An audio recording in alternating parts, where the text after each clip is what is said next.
சிவாய நம. நம்மளோட சேனல்ல நிறைய ஆன்மீக தகவல்கள் பார்த்துட்டு இருக்கோம். அதன் வரிசையில் இன்னைக்கு நம்ம பார்க்க போறது வைகுண்ட ஏகாதசி. எப்ப இருந்து விரதத்தை ஆரம்பிக்கணும், எப்ப நம்ம முழிக்கணும், எப்ப பரமபத வாசல் திறக்கும் அப்படின்ற எல்லா விதமான டீட்டெயிலும் இந்த வீடியோல நம்ம பார்க்கலாம். பெருமாளோட விரத நாட்கள் நிறைய இருந்தாலும் ரொம்ப முக்கியமானதா கருதப்படுறது மார்கழி மாதத்துல வளர்பிறையில வரக்கூடிய ஏகாதசி. மாதம் மாதம் வரக்கூடிய ஏகாதசிகளுக்கு வேற வேற பெயர்கள் இருந்தாலும் இந்த மார்கழி மாதத்துல வரக்கூடிய ஏகாதசிக்கு மோக்ஷ ஏகாதசி அப்படின்னு சொல்றாங்க.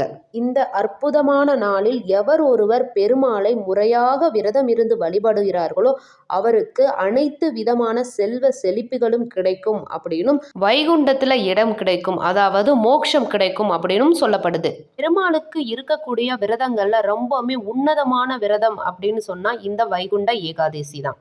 ஒரு வருடத்துல 24 அல்லது 25 ஏகாதசிகள் வரும். அதுல ரொம்பவுமே முக்கியமானதா கருதப்படுறது இந்த மார்கழி மாதத்துல வளர்பிறையில வரக்கூடிய ஏகாதசி. மாதம் மாதம் வளர்பிறையில தேய்பிறையில வரக்கூடிய ஏகாதசி விரதம் இருக்க முடியாதவங்க வருடத்திற்கு ஒரு முறை இந்த மார்கழி மாதம் வரக்கூடிய இந்த ஏகாதசி அன்று முறையாக விரதம் இருந்து பெருமாளை வழிபடும் போது வருஷம் முழுவதும் ஏகாதசி நாட்கள்ல விரதம் இருந்த பலன் இந்த ஒரு ஏகாதசியில விரதம் இருக்கும்போது நம்மளுக்கு கிடைக்கும் அப்படின்னு சொல்லப்படுது. அமாவாசை பௌர்ணமி அந்த நாட்கள்ல இருந்து 11வது நாளா வரக்கூடியது தான் ஏகாதசி. இந்த வைகுண்ட ஏகாதசி அன்னைக்கு ஏன் கண் விழித்து பெருமாளை வழிபடணும் அப்படின்னு சொல்றாங்க அப்படின்னா, ஒரு முறை விஷ்ணு பகவான் ஆழ்ந்த நித்திரையில இருக்காரு. அப்ப ஒரு அரக்கன் தேவர்களை பயங்கரமா கொடுமைப்படுத்துறான். அந்த தேவர்கள் அவனோட கொடுமையிலிருந்து தன்னை காப்பாத்திக்கணும் அப்படின்றதுக்காக பெருமாள் கிட்ட போய் முறையிடுறாங்க. அப்ப பெருமாளோட சரீரத்திலிருந்து ஒரு சக்தி வெளிப்படுது.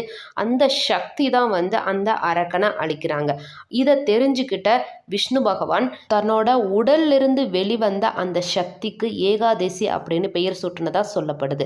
அந்த ஏகாதசி அன்னைக்கு தான் நித்திரையில் இருந்தாலும் விழிப்புடன் இருந்து அந்த சக்தி தேவர்களை காத்ததால அந்த நாள் ஏகாதசி அன்னைக்கு நம்மளும் விழிப்புடன் தூங்காம இருந்து பெருமாளை மன உருகி வழிபடும் போது சகல சௌபாகியங்களும் நம்மளுக்கு கிடைக்கும் அப்படின்னு சொல்லப்படுது.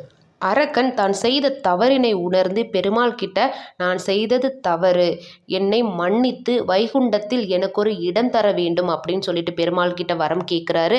அதுக்கு பெருமாள் அவன் செய்த தவறினை மன்னித்து மார்கழி மாதம் வரக்கூடிய வளர்பிறை ஏகாதசி அன்று பரமபத வாசல் வழியாக என்னை சேர்வாய் அப்படின்னு சொல்லிட்டு வரம் தந்ததா சொல்லப்படுது. அதனால தான் வைகுண்ட ஏகாதசி அன்னைக்கு பரமபத வாசல் திறக்கப்படுது அப்படின்னு சொல்லப்படுது. இதுதான் வைகுண்ட ஏகாதசி பிறந்ததற்கு காரணம். இப்போ ஏகாதசி விரதம் என்னைக்கு இருக்கணும் அப்படின்றத பார்க்கலாம். ஏகாதசி விரதம் இருக்கிறது அப்படின்னாலே அது 3 நாள் விரதம். தசமியில் ஆரம்பித்து ஏகாதசி நாளில் பெருமாளை வழிபட்டு கண்விழித்து அடுத்த திதியான துவாதேசி அன்னைக்கு விரதத்தை நம்ம பூர்த்தி பண்ணணும். அப்போ 3 திதியில் 3 நாள் விரதம் ஏகாதசி விரதம். எப்போ இருந்து விரதம் ஆரம்பிக்கணும் அப்படின்னா 9ஆம் தேதி மாலையிலிருந்தே விரதத்தை ஆரம்பித்து 10ஆம் தேதி காலையில் பரமபத வாசல் திறப்பாங்க. அப்போ கோவிலுக்கு போய் நீங்கள் பெருமாளை வழிபட்டுட்டு அன்னைக்கு முழுவதுமே நீங்கள் விரதம் இருந்து அன்னைக்கு இரவு கண் விழிக்கணும். 10ஆம் தேதி இரவு தான் கண் விழிக்கணும்.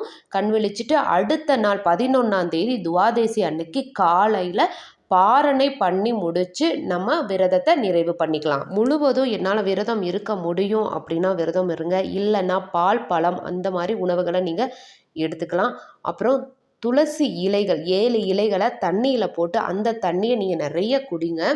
11ஆம் தேதி காலையில் 8 மணி வரையும் தான் நம்மளுக்கு அந்த திதி இருக்குது. அதனால் 8 மணிக்கு முன்னாடியே நீங்கள் பாரணை பண்ணி முடிச்சிருங்க. பாரணை அப்படின்றது என்ன அப்படின்னா, நம்ம காய்கறிகள்லாம் போட்டு நல்லா சமைச்சு அதில் சுண்டைக்காய், அப்புறம் நெல்லிக்காய், அகத்திக்கீரை இதெல்லாம் ஏதாவது ஒன்று உங்களுக்கு 3மே கிடச்சா யூஸ் பண்ணுங்கள். இல்லாட்டி ஏதாவது ஒன்று கிடச்சாலும் அதையும் நம்மளோட உணவில் சேர்த்துக்கிறது ரொம்பவுமே நல்லது. ஏன்னா நம்ம 3 நாள் விரதம் இருக்கோம் இல்லைங்களா.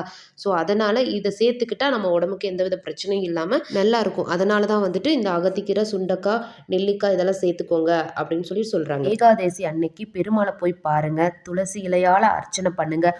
உங்களால் முடிஞ்ச நெய்வேத்தியம் வீட்டில் படைச்சு பெருமாளை மன நிறைவோடு வழிபடுங்க. உங்களுக்கு சகல சௌபாகியங்களும் லக்ஷ்மி கடாட்சமும் மோட்சமும் வைகுண்டத்தில் நமக்கும் ஒரு இடமும் கண்டிப்பாக கிடைக்கும்.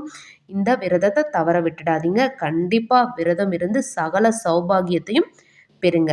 இந்த பதிவை உங்கள் நண்பர்களுக்கூடையும் பகிர்ந்துக்கோங்க. நன்றி. சிவாய நம. வாழ்க வளமுடன்.